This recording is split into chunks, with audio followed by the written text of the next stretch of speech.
Years ago, when I was making $350,000 a month, I had no mortgage, no bills. I was very irresponsible with my money. I don't need college. I'm making 15, 20K a month. Let's really get into it. Cause y'all know the internet is talking. The internet is talking. So yes, I went broke. The reality of being a content creator with over 200,000 followers is I'm broke. Cooking with Kaya, a creator with over 2 million followers, posted how she used to be making so much money and it's all gone. Seeing the downfall of creators from back in like the late 2000s or like, 2017, 2018, 2019 is one of the craziest things to me. Anyway, if you want to literally send me money, because I'm just like, this is so dumb.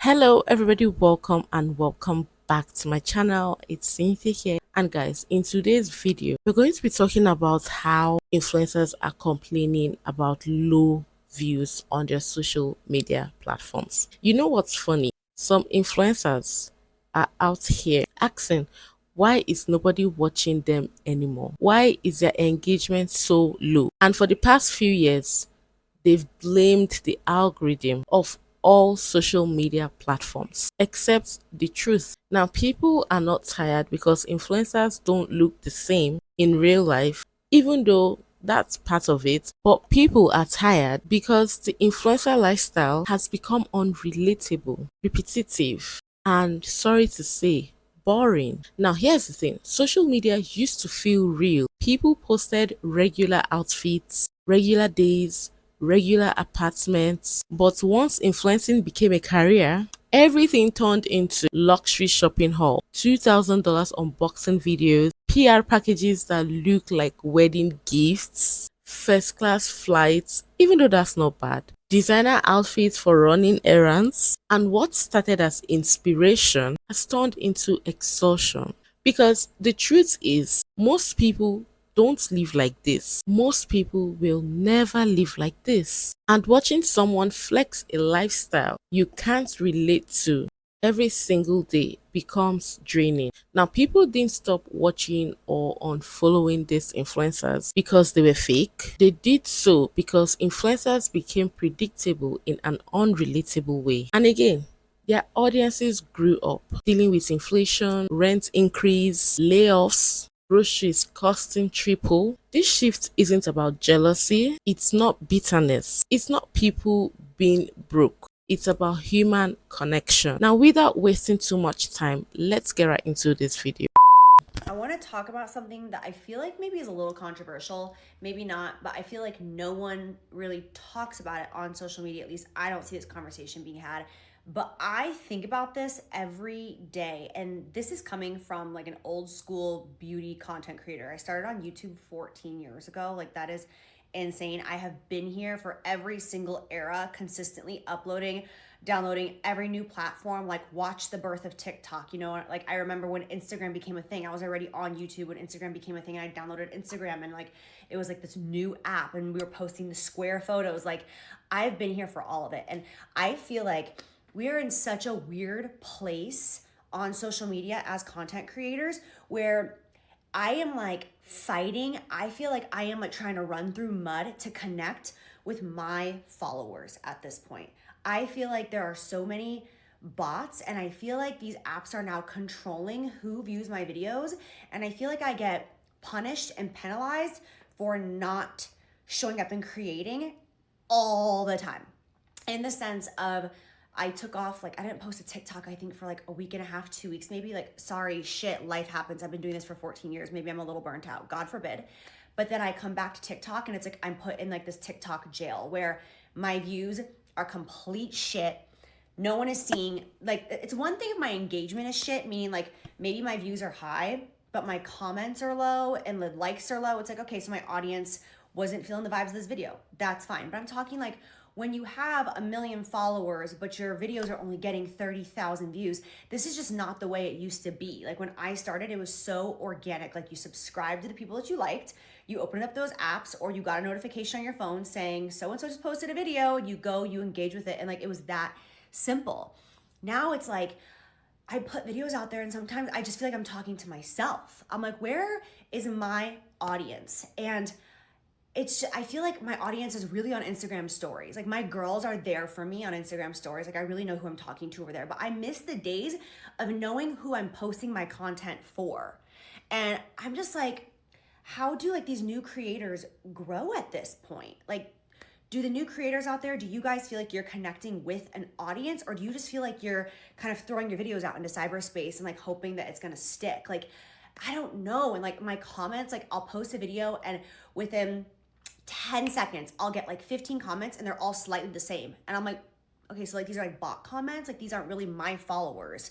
Like, I don't care about that. I'm at the point in my life and in my career where like I only want to post for my girls, like the ones that I've built this relationship and this trust with. But like TikTok isn't even showing my stuff to those people. So I'm like, I don't know. It's like these apps control who sees our stuff, and like the audience that we worked hard to build isn't even ours. It's owned by these apps, and we just have to like hope and pray that after posting our content, these apps are going to choose to show our content to our audience who chose to follow us in the first place.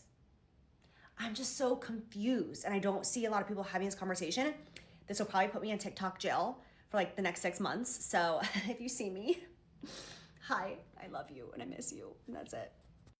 Now, I'm guessing she made this video with all sincerity, no hard feelings, just genuinely worried about how she's getting low views on social media platforms. But the fact that she made this video is one of the reasons for this video, because it just shows that her audience grew up.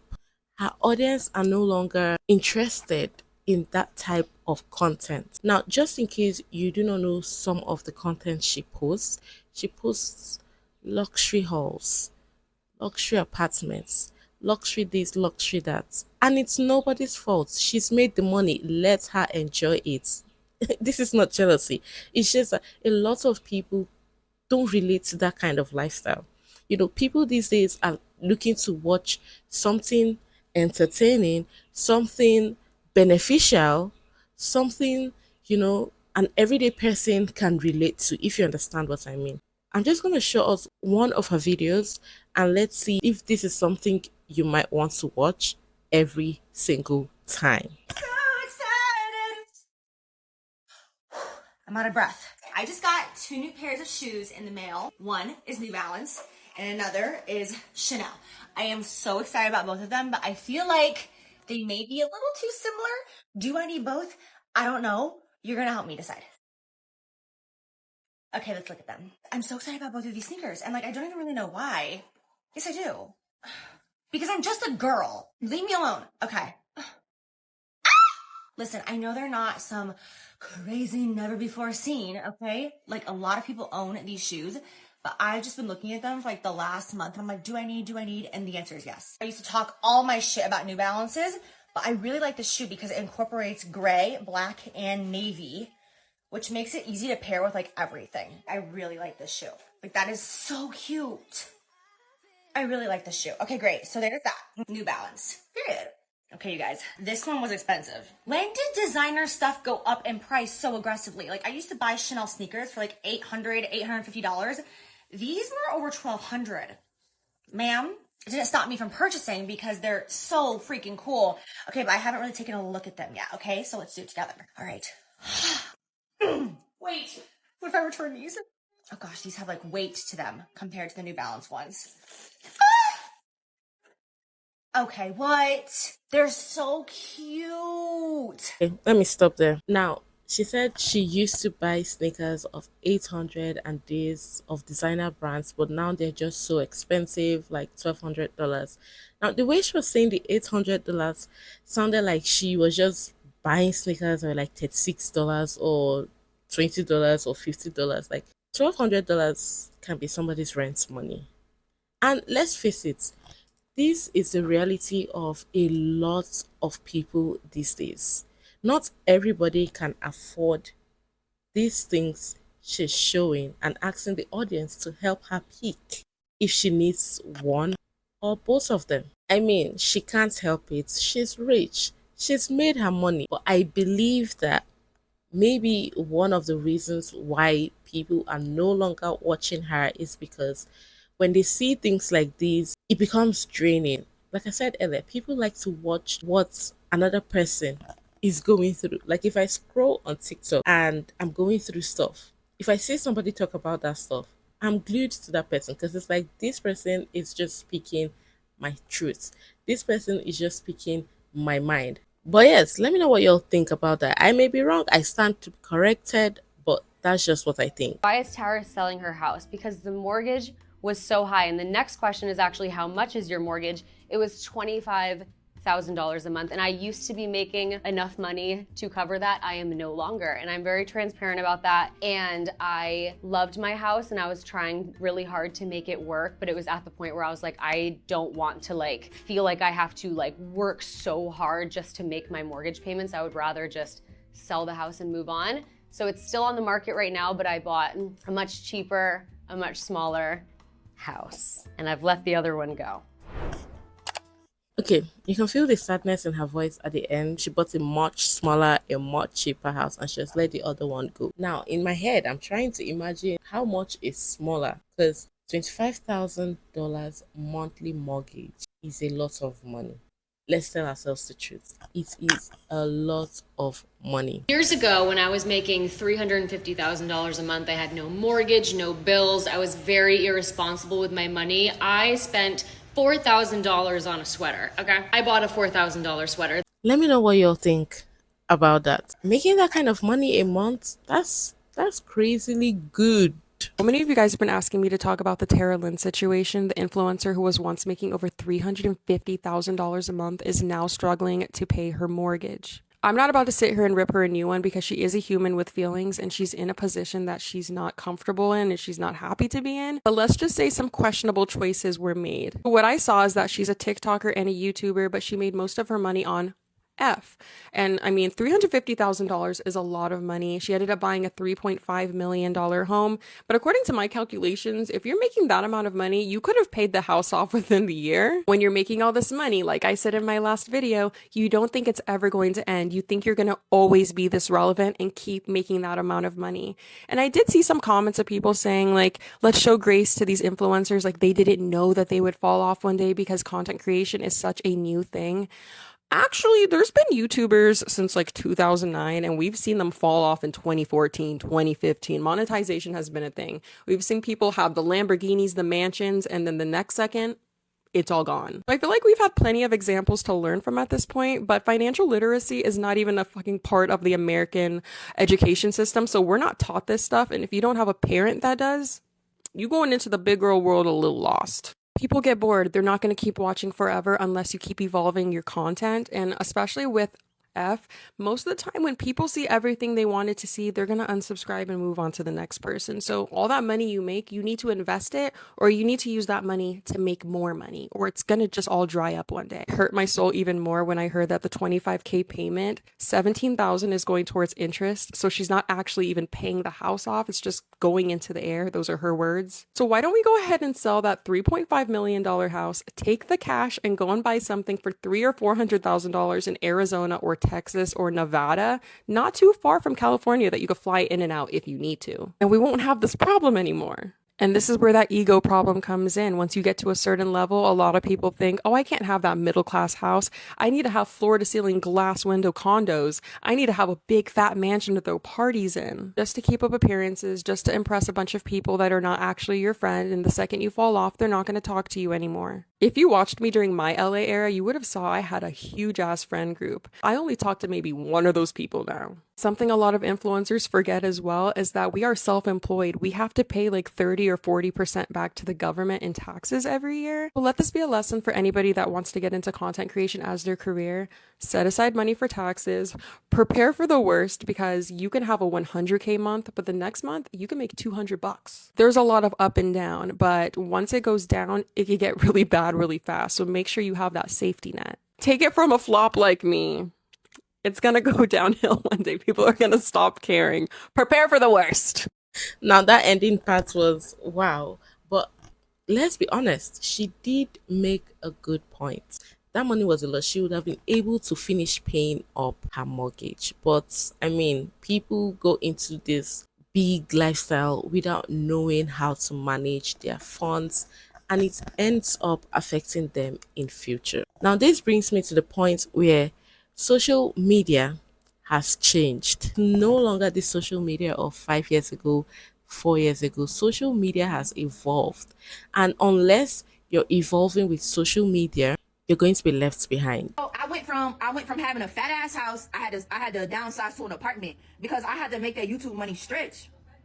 This is when I was like shitting on 9 to 5s. I told myself I would never get a 9 to 5 because I was making so much bread on YouTube. I'm like, hell nah, 9 to 5 not for me. Like, I'm not working no job. Hell nah, I just graduated high school. I'm not going to college. I don't need college. I'm making 15, 20K a month. Let's really get into it. Cause y'all know the internet is talking. The internet is talking. So yes, I went broke for maybe a year and a half. Because that happened to me. So here I am. I ain't went to college. I wasn't working a job. I'm depending on 2K a month off YouTube because that was the only bread I had after they snatched my money away. So, do y'all see how that can like really fuck up somebody's life? Like, they took the money away. So literally, my revenue on YouTube went from 15K to 2K, bruh. Yes, because I was using the intro. So, right?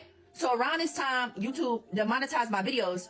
That's when my life came at a stop. Like, I was dependent on YouTube money. That was like my main go-to.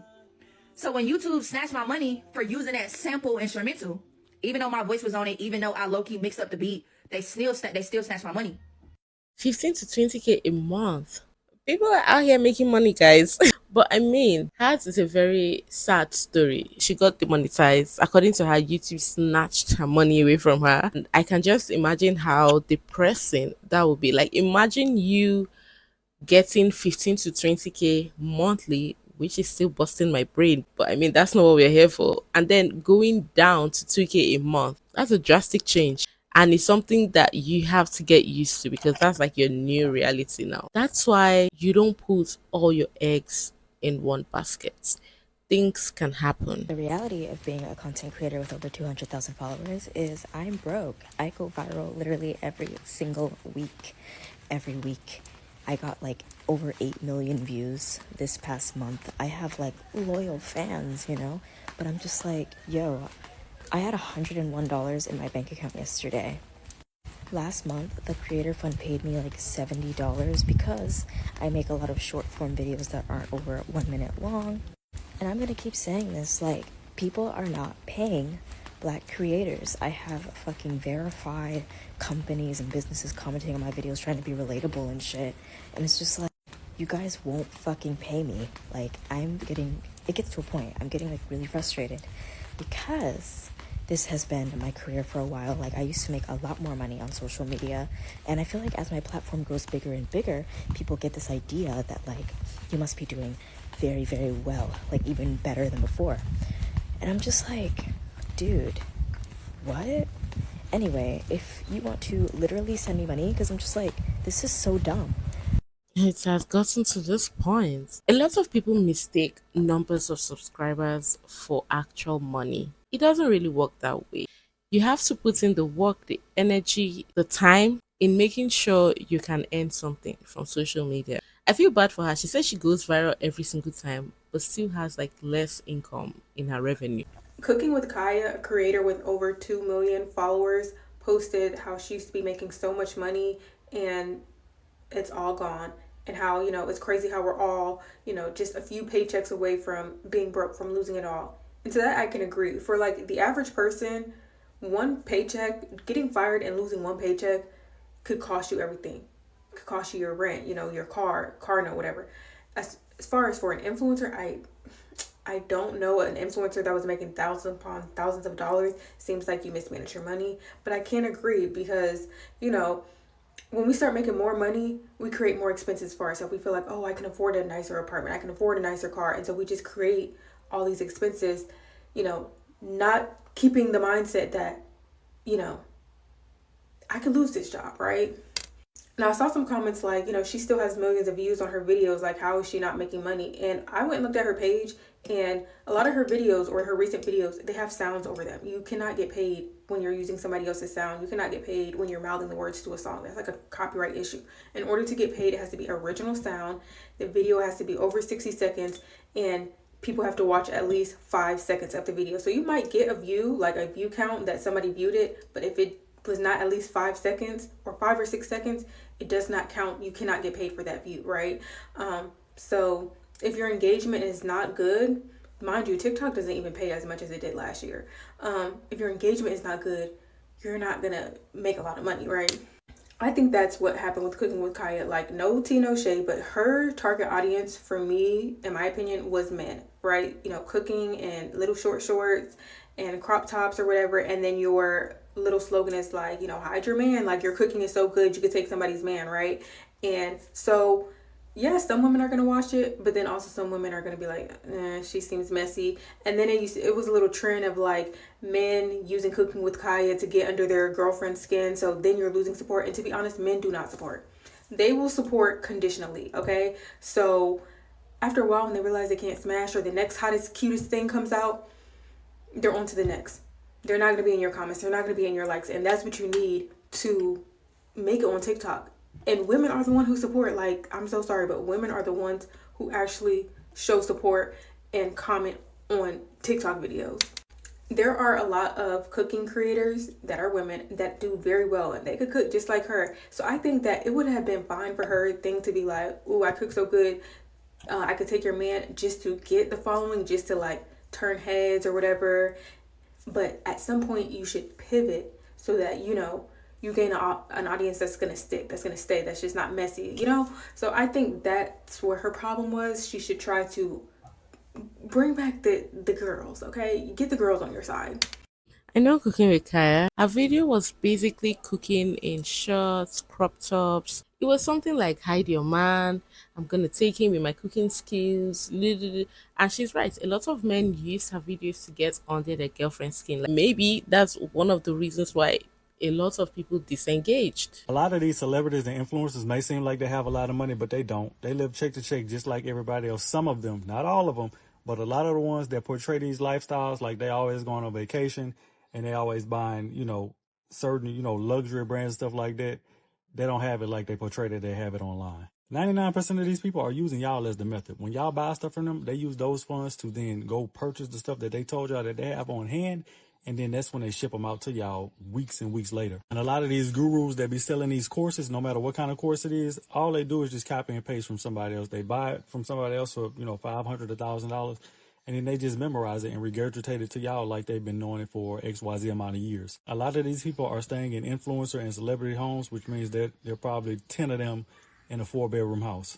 And a lot of people who have these exotic cars are pooling their money together and sharing these cars. So it's a different person driving that car every day of the week. So please stop feeling like you're behind for your age, because a lot of people are faking their lifestyles. This is crazy. All this to just prove a point must be really exhausting. What? Seeing the downfall of creators from back in like the late 2000s or like, you know, 2017, 2018, 2019 is one of the craziest things to me, because it's like, y'all was the main ones talking about some, oh, I'm never going to work a 9-to-5. I'm making $30,000 a month. Girl, what the hell you do with the money? What did you do with the money? Now y'all over here begging on live every day. Talking about some, I ain't got no money. Go get a job like everybody else. It's a question to ask, like, what did you do with all that money? $30,000 a month? That's a lot of money. Now, let's not even talk of the creator that was earning $350K a month. I still cannot fathom that, but it's okay. Imagine what you can accomplish with that and what you can use that money to do with investments. And now most of them are coming back saying they're broke. How the hell do you go from making $350,000 a month as an influencer to now where you're on this app crying that you cannot afford your $25,000 a month mortgage? Like, sell your house. That's the first thing most people are thinking when they hear that you're struggling to pay a $25,000 per month mortgage. And also, you're telling me while you were making $350,000 a month, you didn't think that it would have been a good idea to save any of your money? I have no ounce of sympathy for you whatsoever. Because again, there's no way you were making $350,000 and you didn't save, nor did you invest any of that money for a rainy day. That was stupid. Being a full-time influencer is not a stable job. You can be the it person right now, and 6 months from now, no one cares about you or your content. $350K a month, and you're now broke? Yeah, nah, that's on you. You stupid. You could have took 2 months' salary and just bought a house cash, and you would not be in that situation right now where you're worried about paying a mortgage for $25,000 a month because the money's drying up. This guy was so blunt with his words. Oh my goodness. But come on, he made a point. Like, you can use 2 months to get your own house and furnish it however way you like. $350K a month and still struggling. Was it really that bad? The influencers from a decade ago that are broke now were living paycheck to paycheck. As soon as that money came in, it went straight to vanity purchases and bills. There was also this trend where as soon as the views went up, they ran straight to LA, New York, or whatever expensive city they could find. And with that change, they got bigger bills and also new content. That new content may have not been received well, and they got less views, and the money went down also. I'm not a social media coach or anything, but I have stayed long on this app, even watching other people make videos, to know that by the time you change your content, your views will not be the same. The reason why people started watching you in the first place was because of your former lifestyle. Now, when you think you've gotten money, you need to upgrade your lifestyle, you need to do this, you need to do that, those people will not watch you. And when you're upgrading your lifestyle, it's reflecting in your videos, because that's not what people knew you for. I think the age of the influencer is dead. And this is coming from someone who has been an influencer for over a decade. Jaclyn Hill, who has been a OG beauty guru, has posted a pretty controversial video talking about how she has millions of followers, but no one really watches. When you have 1 million followers, but your videos are only getting 30,000 views, this is just not the way it used to be. This is no shade to Jaclyn, but when I look through her content, it is a lot of luxury living, designer bag unboxing, look at my life. And in this economy, that's not really what people want to see. I'm listening. I'm reading your comments. You guys are saying that like you're sick of the influencer era. You're sick of the shit. You're sick of the luxury. If you are a creator in 2026, the goal should not be to have millions of followers. It should be to build a really strong, tight-knit community. Because people do not want to follow people that just live this like aspirational lifestyle.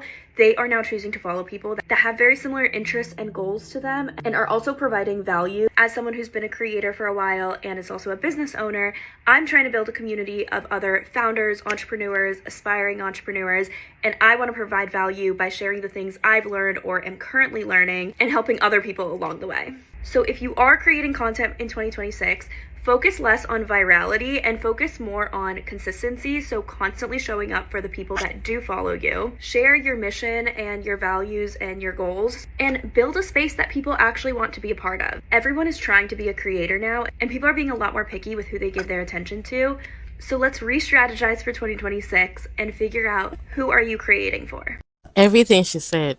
I'm just going to leave it at that. Child, I'm tired of these rich people getting on here talking about their content flopping because don't nobody want to see them spend $2,000 on something when people can't even buy their groceries.